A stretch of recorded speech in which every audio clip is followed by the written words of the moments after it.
Lourdes Mendoza, ¿cómo estás? Muy buenas tardes ya. Sabemos que te han involucrado en el caso de Lozoya, en el caso de parece ciencia ficción, como los reporteros de repente cómo estás siguiendo la noticia. Te has dedicado a investigar, te has dedicado a escudriñar todo el caso de Lozoya.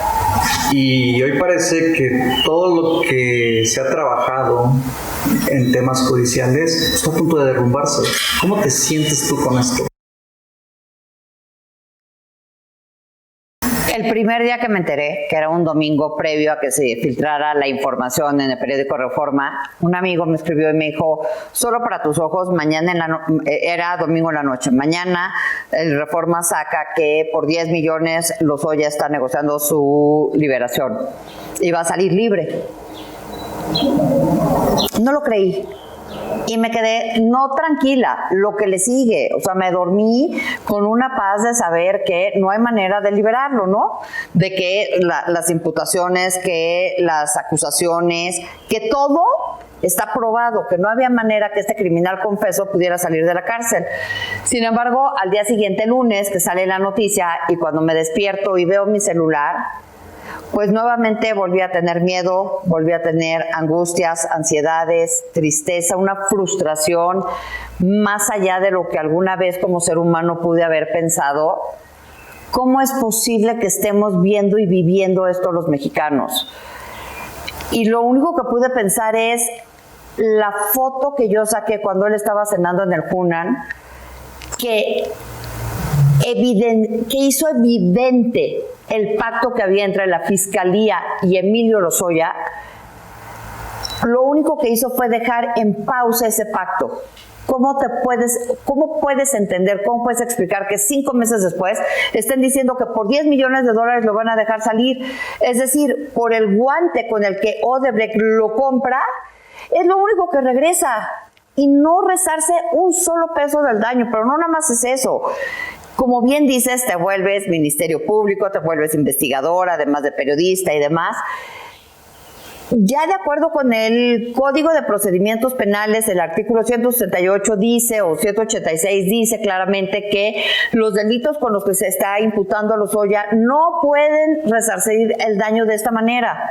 Y el daño que Lozoya le hizo a Pemex, al erario de México, es irreparable. ¿Cómo? Pero déjame decirte, que el presidente esté de acuerdo, o que el presidente en un momento dado dijo 10 millones es muy poquito, pero que si te das 100 millones entonces ya puede salir. No, el presidente fue el que dijo que el petróleo es sagrado, no, el presidente es el que ha dicho y está haciéndolo, que cueste lo que cueste iba a levantar Pemex piedra por piedra. Y va a permitir que no fueron los neoliberales, fue Emilio Lozoya el que acabó con Petróleos Mexicanos, salga nada más regresando el guante que le dio Odebrecht y nos olvidamos de todo. O sea, entonces vamos a pasar de tener un ícono de la corrupción de Enrique Peña Nieto a un ícono de la impunidad con el gobierno de Andrés Manuel López Obrador, gobierno que te prometió y presidente y candidato que te prometieron. Se iba a acabar la corrupción, se iba a acabar la impunidad y se iban a barrer las escaleras de arriba para abajo.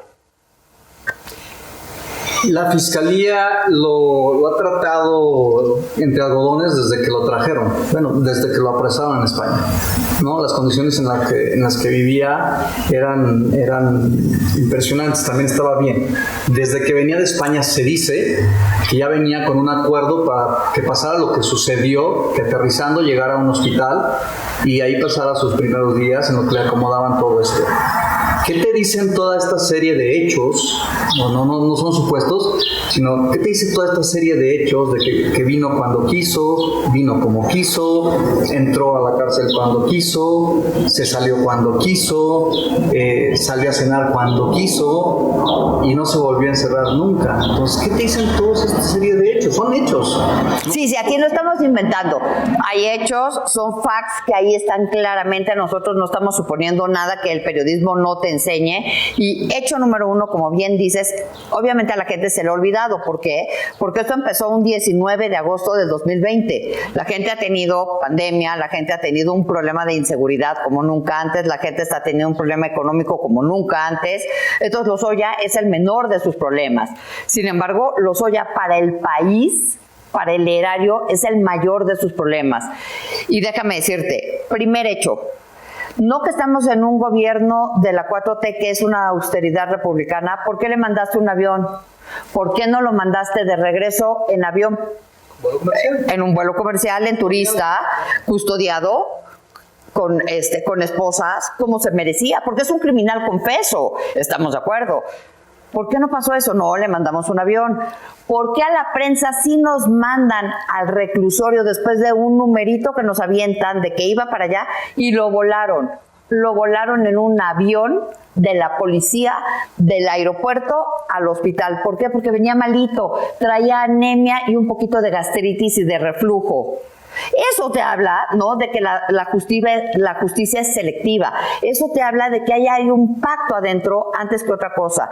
Las audiencias hoy en día ya son públicas con el nuevo sistema judicial que tenemos. El juez, cuando van a pedir qué medida cautelar le iban a dar, dice la fiscalía, pido por favor el brazalete, y le dice el juez con los ojos desorbitados, oye, pero se te acaba de escapar. O sea, el juez obviamente no puede decir eso, pero cuando le ves los ojos, le ves la mirada, dice, ¿no vas a pedir la prisión preventiva? No, con brazalete está perfecto. Y así durante mucho tiempo, más de un año, vivimos con que Emilio Lozoya hacía su vida, seguía bebiendo de buenos vinos, seguía siendo un mi rey, como lo fue en los tiempos de Peña Nieto, pero ahora en la 4T y protegido por la 4T. Entonces yo decía, eso no puede ser. Y yo en el Inter, desde que sale mi nombre en la filtración de la denuncia... Vamos a ese momento, porque es un momento importantísimo que quizá no lo hemos dimensionado. Uno como periodista lo único que tiene es su nombre, chiquito o grande, pero es nuestro, ¿no? Y es lo único que tenemos, es nuestro capital, nuestro principal activo. Cuando sale esa filtración, yo creo que es una campaña, así lo califico yo. Cuando sale esa publicación, ¿dónde lo lees? ¿Dónde estabas? ¿Y qué sientes al leer? Me estaba cambiando de casa, ese día me estaba cambiando de casa. Una amiga 2 días antes, esto fue un miércoles, el lunes me habla y me dice, oye, ¿sí sabes que nuestros teléfonos están intervenidos? Sí, es que te tengo que alertar de algo. ¿Sabes qué? Estoy entre cajas, me cambio de casa, no tengo tiempo, y no le di mayor importancia. Como te dije, así como ese domingo, igualito.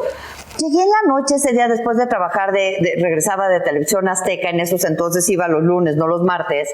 Me acosté en la cama y dije, ¿qué tengo? ¿Dinero no tengo? ¿Casas no tengo? ¿Qué? Me dormí, el que nada debe, nada teme. Trabajé el martes y el miércoles me estoy cambiando de casa, viene esta amiga y me dice, vengo a advertirte que vienes en la denuncia de Emilio Lozoya. Y no sentía miedo todavía. Dice que Luis Videgaray le dijo que cuando llegaran las maletas de dinero de Odebrecht te compraban una bolsa. Pues eso es mentira. Y que tú pediste la colegiatura de tu hija. Eso es mentira. Me dijo, Lourdes, es que no estás entendiendo. Vienes en la denuncia. Ahí sí sentí que la Virgen me hablaba al oído. Empecé a sudar. Sientes un escalofrío en el cuerpo nunca antes visto. ¿Cuántos años tienes en tu carrera? Empecé en 1997. ¿Cuántas denuncias tenías hasta ese momento? Bayo me denunció por eso, le gané. Okay. El primero en denunciarme fue Napoleón Gómez Urrutia en el Reforma, y el Reforma le dijo, en el momento que traigas a todo el sindicato minero a declarar, pues prosigue porque nos denunciaron a todos, Reforma, Norte y demás. Nunca había tenido un problema de estos. Yo no sabía de qué estaba hablando. Yo siempre he dicho, y creo que cuando hablo de la profesión que ejerzo, que es la misma que tú ejerces, es un privilegio. Es una pasión, es el mejor trabajo que uno puede tener, es un oficio que es de 24 horas, que lo quieres que querer, que tú levantas la mano en domingo, no importa si sea domingo santo, domingo de 24 de diciembre, es apasionante ser parte de la historia, ¿estamos de acuerdo?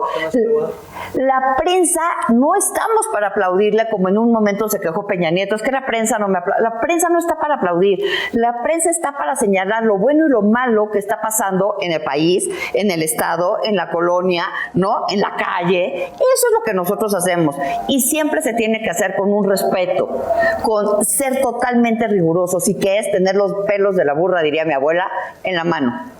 Yo eso siempre hice, no podía entender de lo que me estaban acosando. Y cuando me dijeron, pero es que vienes. Y cuando de repente me dicen en mi casa con la gente que me estaba cambiando, ya es trending topic, ¿yo? ¿De qué? Es que es Lady Chanel. ¿Cómo que soy Lady? ¿De qué me estás hablando? Y Sofacto salía a Twitter temblando, con un miedo que no te puedo describir, un enojo, pero además una frustración de decir, eso es mentira, eso nunca sucedió, lo voy a demandar y voy a llevar hasta las últimas consecuencias. Hoy en día estamos hablando del 21 de abril, ¿estamos de acuerdo? Del 2022. Casi 2 años. No he podido obtener la justicia con un papel. Esto es un viacrucis. Hoy entiendo a toda la gente que dice que es víctima de un robo, que es víctima de un asalto, que es víctima de tantas. ¿Cómo te revictimizan? Pero además conmigo se ensañaron. Fui la única mujer de 17 hombres, o sea, éramos 16 hombres, la única mujer, la única periodista, la única que hiciste discriminación, a la única que le hiciste campaña. Todo a mí.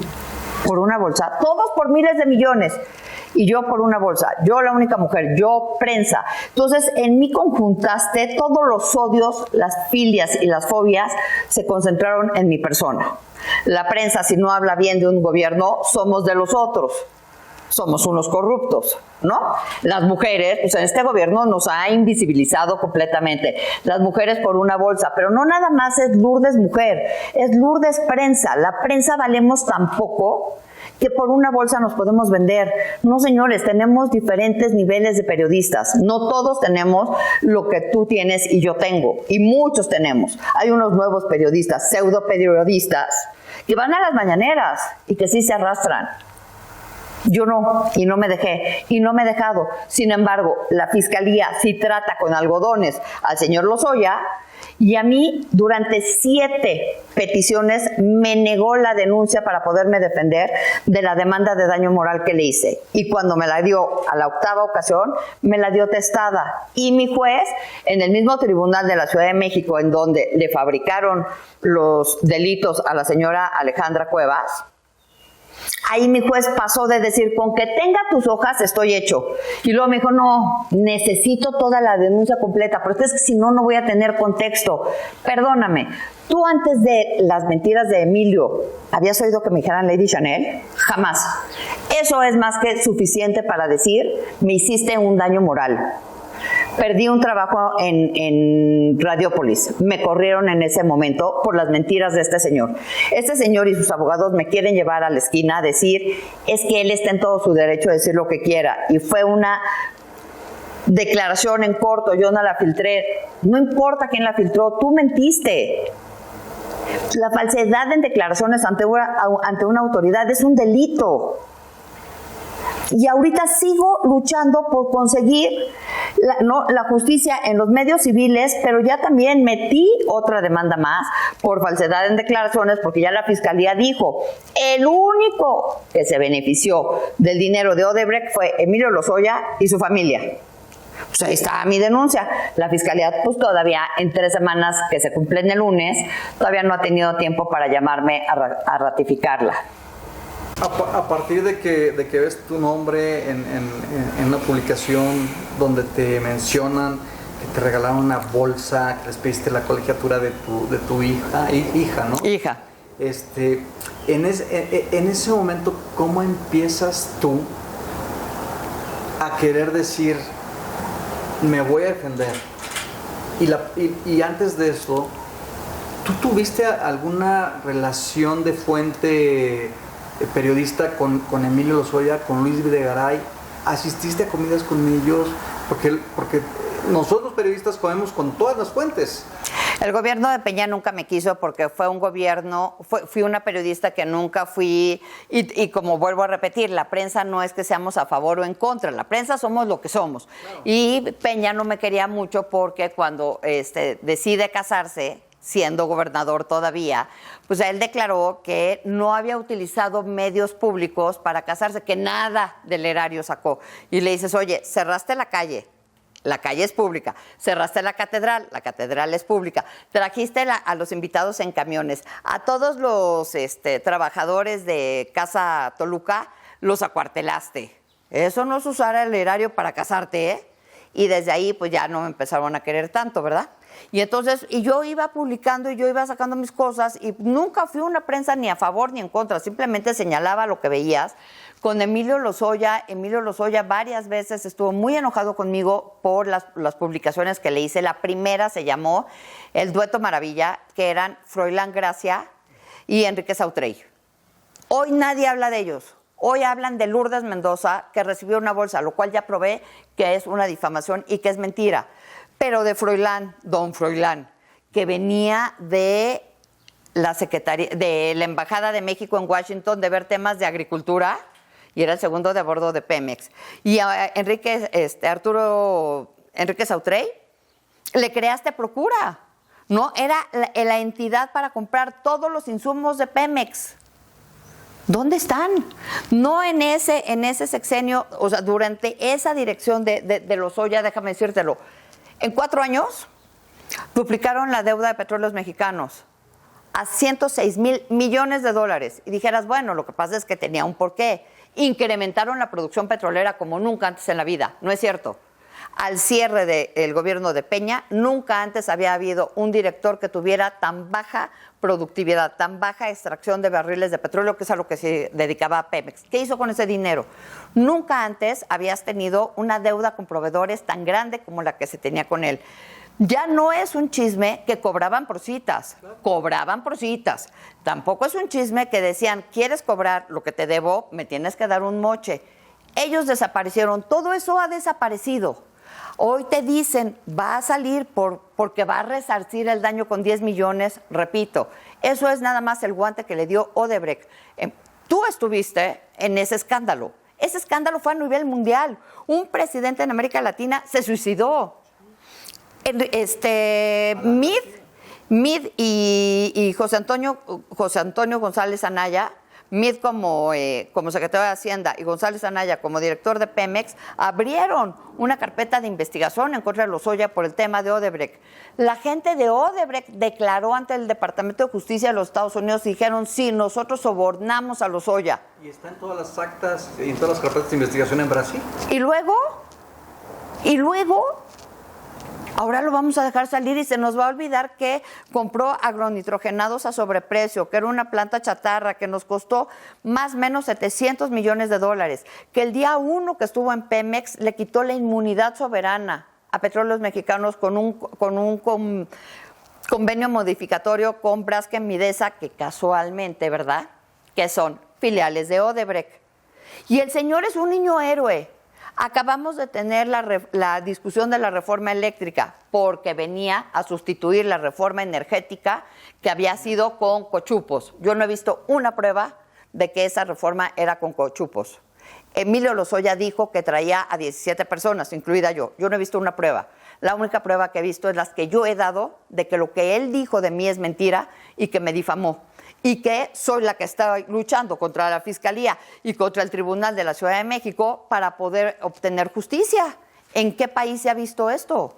A partir de tu caso, ¿cómo queda la prensa? Porque en materia de seguridad estamos completamente en el hoyo, los periodistas. A partir de seguridad, pero a partir de estos tratamientos que nos pueden dar a los periodistas en un régimen, porque no estamos en un sistema, estamos en un régimen ya, ¿qué nos espera en ese sentido a los periodistas? No sé si viste el informe que realizó Artículo 19 hace 2 semanas, cuando mucho, se llama Negación, y lo que te dicen claramente es que nunca antes la prensa había estado tan acosada como hoy está siendo en este gobierno, que más o menos el 60% de las agresiones que la prensa recibimos, las recibimos de las autoridades, de los 3 niveles de gobierno, ¿eh? Sí, una de cada 2 acusaciones son producto de... Pero no son nada más acusaciones, o es nada más agresiones. Si a ti, o sea, es muy fácil, ve a Sergio Aguayo, que a nosotros nos denuncien o vayan a los tribunales y digan, él me hizo un daño moral, tienes a toda la fuerza del Estado en contra tuya. Hoy fue al revés, un criminal confeso se fue en contra mía.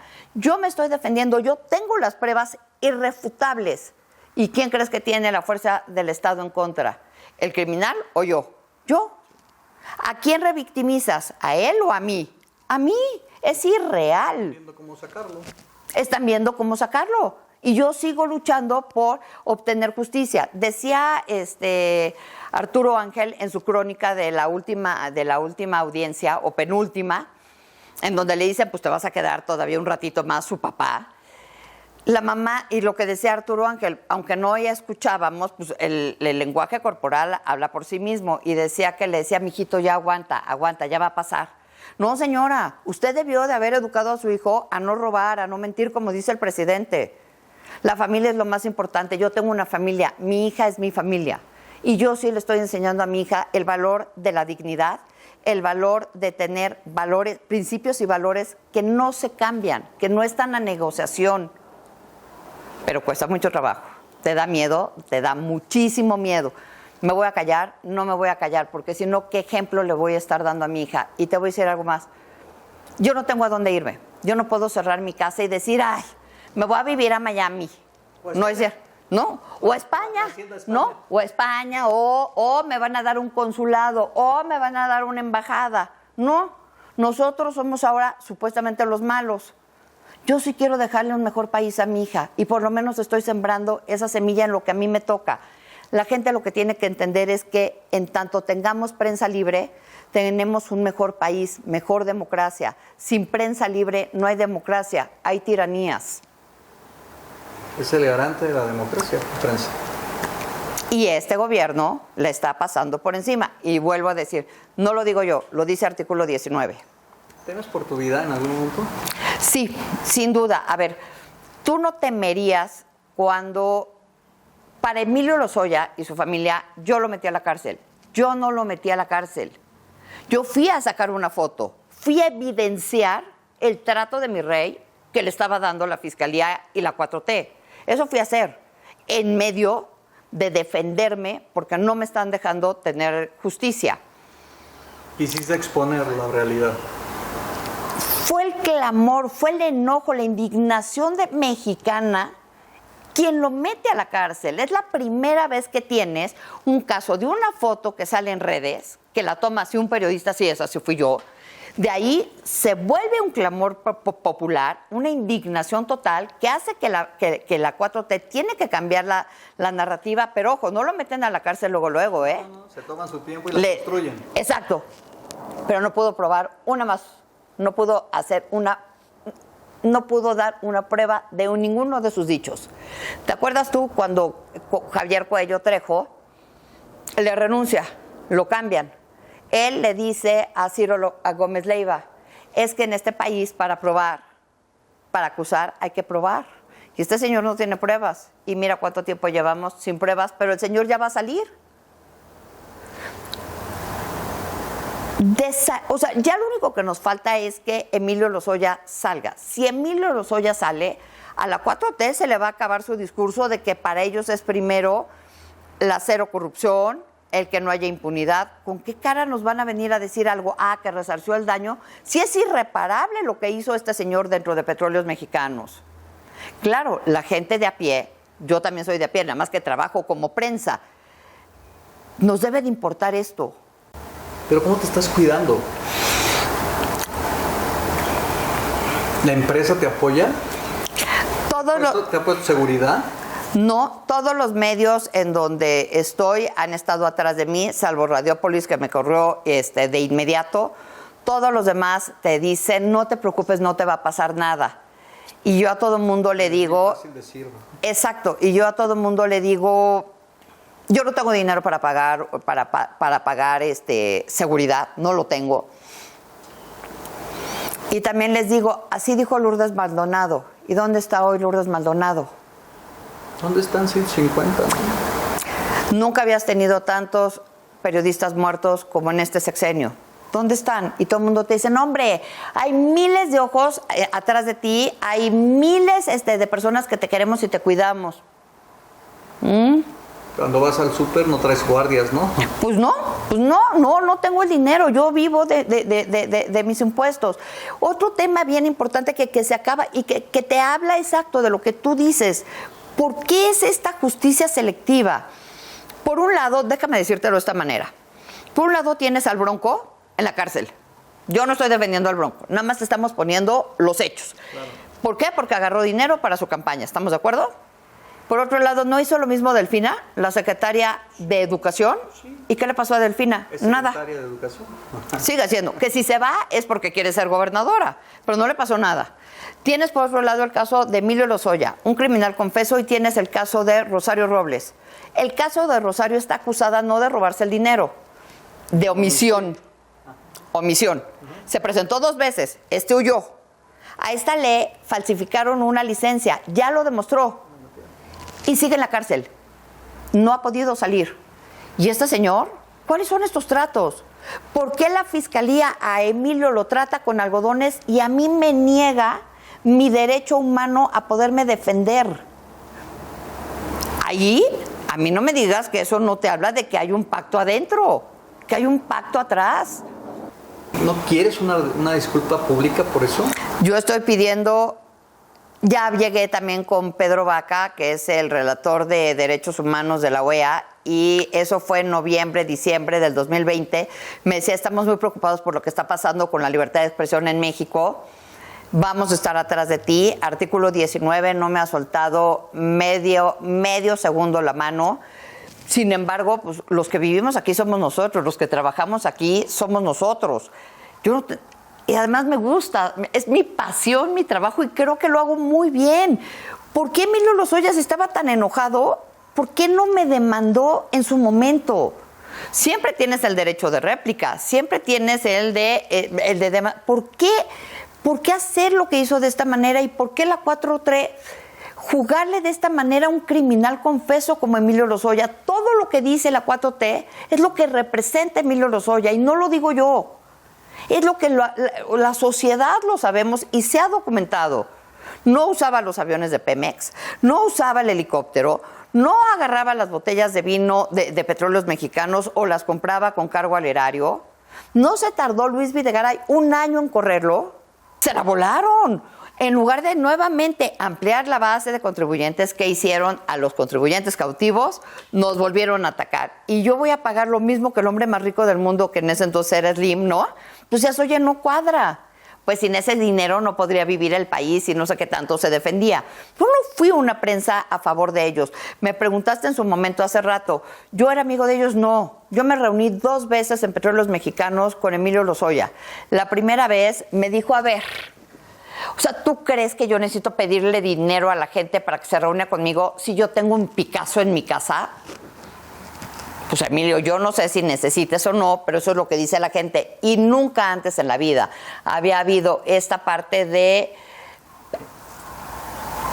percepción de tanta corrupción como la que hubo cuando fue el director general de Pemex, ¿no?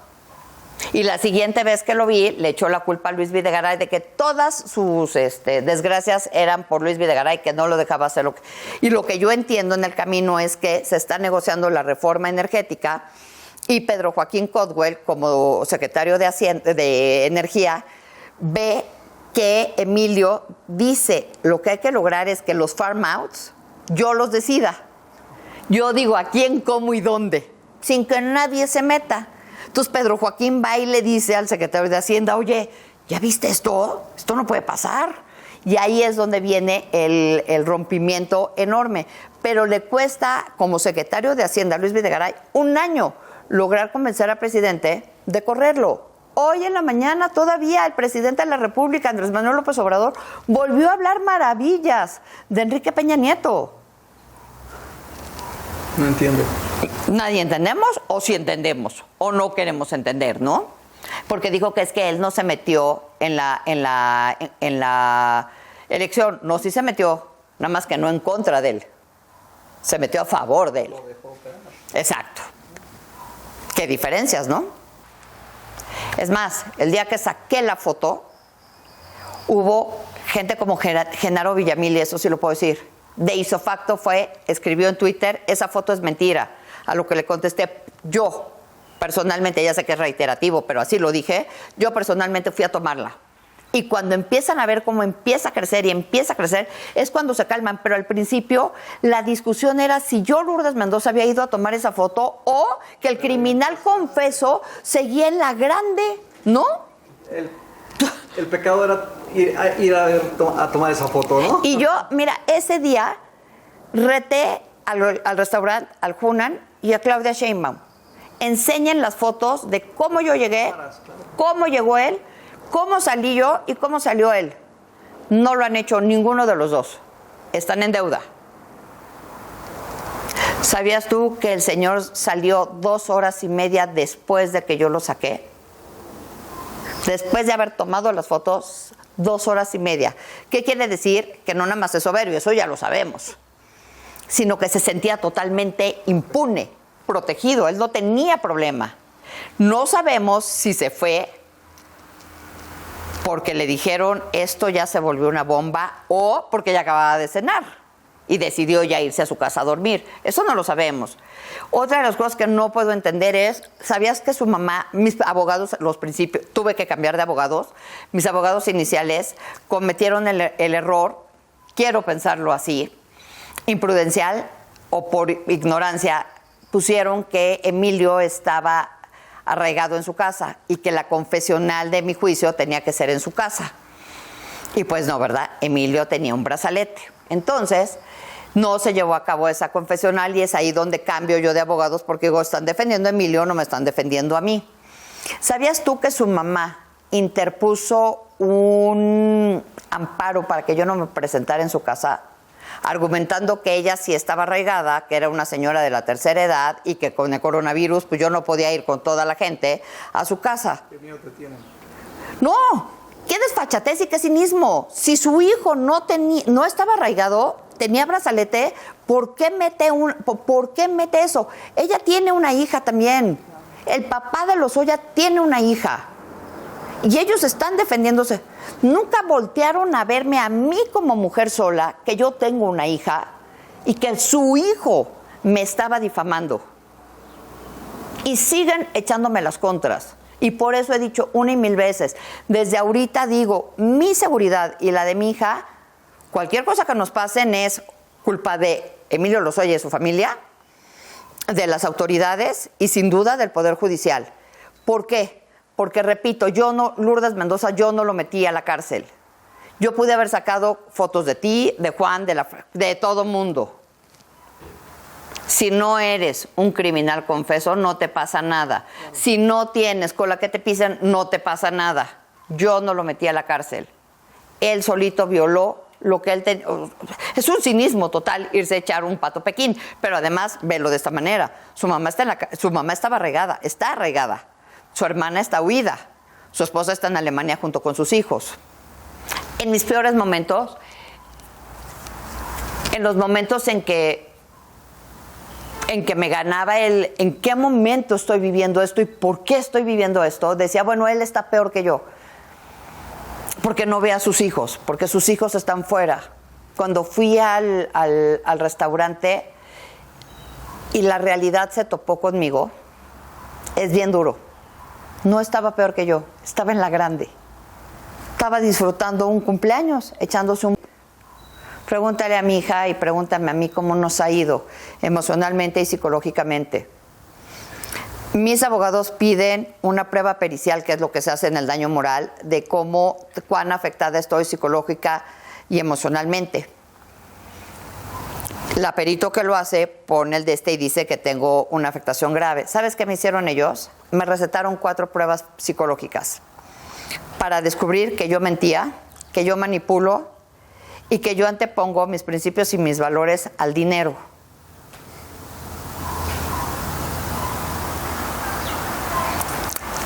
Ya demostré que fue al revés. ¿Y sabes qué pasó en mi demanda? No pusieron el peritaje que mandaron las peritos en psicología. ¿Por qué habrá sido? ¿Será porque salió que sí estoy afectada?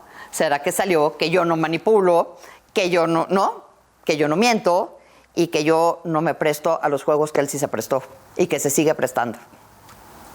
Además de esa noche en el restaurante, ¿has tenido después de todo esto otra vez enfrente a Emilio Lozoya? No me dejó, mi juez Helio Victoria no me dejó ir nunca a las confesionales y la argumentación que me dio es que no me dejaba ir porque eran en la cárcel y era un lugar público. No es la pandemia. Sí, estábamos en la pandemia, entonces que no podía ir, pero ya no me dejaron ir. Pero sí te puedo decir que a mi abogada en la confesional 1, ya en la cárcel, entró atacándose de risa, le dio a su señoría su certificado médico que decía que pues, estaba malito, se le había subido la presión porque lo dejaron en la cárcel. Fue a principios de diciembre, riéndose. Su señoría, no puedo comparecer no puedo hacer la comparecencia, aquí está. Se voltea y le pinta dedo a mi abogada. ¿Tú crees que el juez no se dio cuenta? Pues no, parece ser que no se dio cuenta. Siguiente comparecencia. Se le trata ya no como un reo, sino como una persona normal. Ya no está esposado, ya no traía el chaleco antibalas, ya era uno más. ¿Esa en qué fecha fue? Principio, en enero. Pero sin tu presencia. Sin mi presencia, a mí no me dejaron nunca ir. ¿Qué pasó en esa segunda comparecencia? O sea, que ya era la tercera mintió, se contradijo, y pues, era tan sencillo como, le compré una bolsa a esta señora, pues se la compramos tal día en tal tienda, aquí está el ticket. En cambio, yo sí pude demostrar que mintió. El dinero no llegó en maletas, llegó a sus cuentas, la tienda no existía, y por ende lo demás es historia. Y meterse con mi hija, que tenía en esos años, iba en maternal y primero de kinder. No, pues si yo sí he demostrado desde el 97 en qué vivo, de qué vivo, de ser periodista. Es bien complicado, pero si va a llegar un momento en que lo tengas enfrente, seguro, porque así es. Bueno, lo tuve enfrente ese día. Bueno, después, si lo tuvieras enfrente o cuando lo tengas enfrente, ¿sabes cuánto soy yo? ¿Qué le dirías? Hola, soy Emilio Lozoya. ¿Por qué? Porque puedo.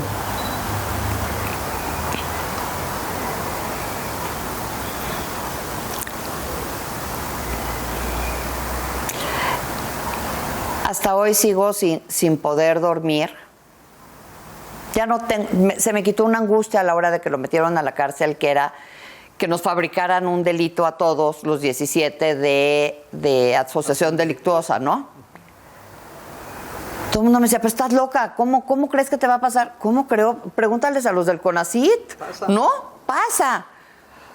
Y entre si son peras o son manzanas, pues me van a meter un reclusorio. Era un miedo, una angustia, una ansiedad que no te deja dormir, pero que tampoco la tienes muy presente porque tienes que sacar la casa y tienes que salir todos los días a trabajar. Hoy sigo pensando, ¿por qué me hiciste? O sea, ¿por qué? Yo no sabía que me odiabas tanto. O sea, no estoy diciendo que soy una mala periodista, no, ni mucho menos, ni me estoy, o sea, sé el lugar que tengo, pero tampoco era o sea, fue como un trofeo del periodismo, en donde el periodista no sirve para nada a menos de que sea Lord Molécula. Los periodistas de verdad nos servimos y somos cualquiera que nos vendemos por una bolsa. Y es esta denigración también, no nada más de la prensa completa, sino hacia la mujer. ¿Qué más le dirías? No lo sé. No, mira, lo tuve ese día enfrente. Lo único que atendí a decirle es, no estás arraigado, traes brazalete, o sea, ya no me estás viendo la cara, ¿no? O sea, te tienes que presentar en mi juicio.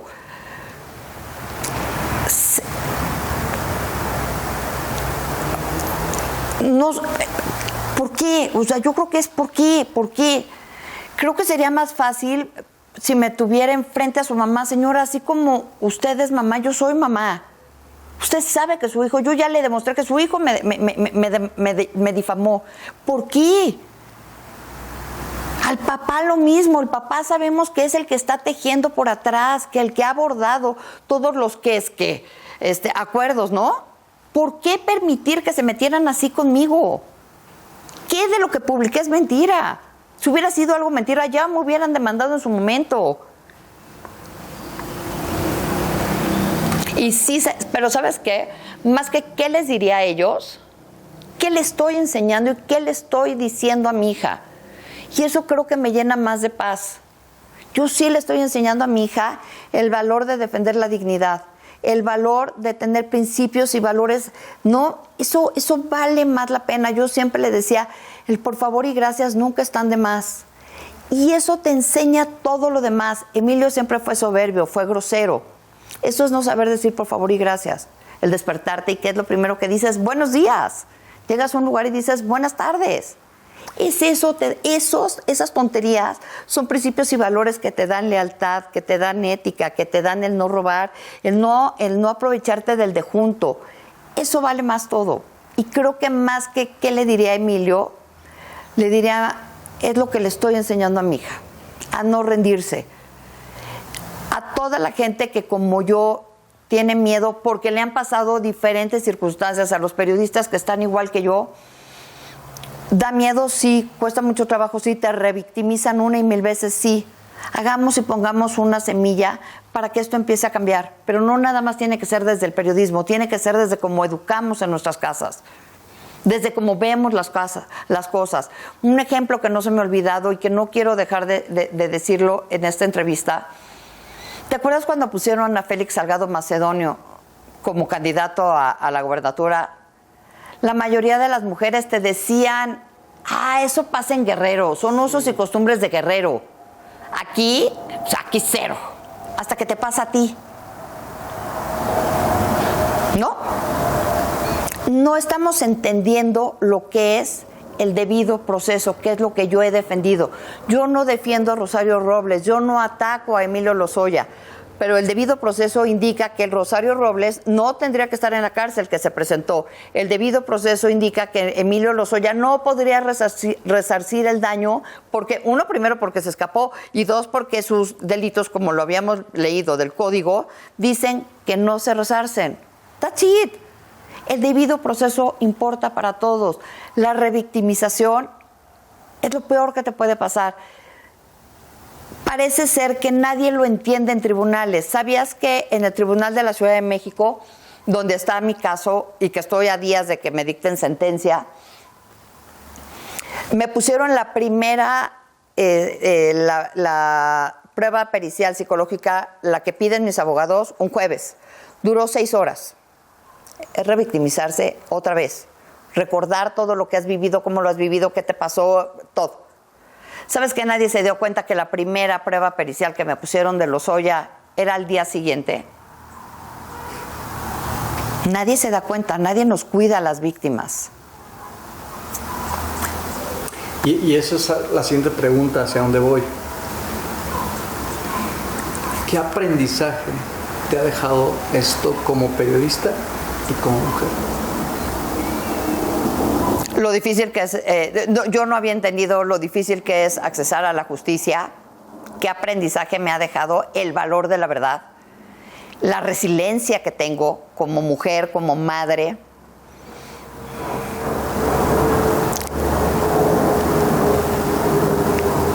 Que mis principios y mis valores y la mujer en la que me he convertido y que creo estar educando a mi hija, vale todo. Y vale todo dar la batalla por un mejor país, por tener una mejor prensa, por tener un México mucho más democrático, yo no entendía esta parte de la democracia. Yo no entendía cuando muchas de mis amigas me decían, oye, es que hay que hablar de que las cuotas y 6 mujeres para candidatas a gobernadoras. Y yo volteaba y decía, no. Hoy entiendo cómo nos borraron y cómo si las mujeres, si no nos damos la mano y si la prensa no nos damos la mano, no es el de allá, no es el que cubre la nota roja. Todos somos uno y todos somos este país y todos tenemos obligaciones. Así como derechos, también tenemos obligaciones de poner una plantita, una semilla. A partir de lo que te está pasando, ¿qué podemos hacer para realmente dejar un legado? Porque la ley sobre... Eso. Es una vacilada. Eso, de entrada, exhibir que Lozoya no puede salir a la cárcel. Eso, como la humedad, permearlo. Señor presidente, usted prometió esto. ¿Cómo lo va a dejar salir? De ícono de la corrupción a ícono de la impunidad. Y no es un tema personal, es un tema de mi país. Es un tema de corrupción y de impunidad que los mexicanos estamos hasta acá.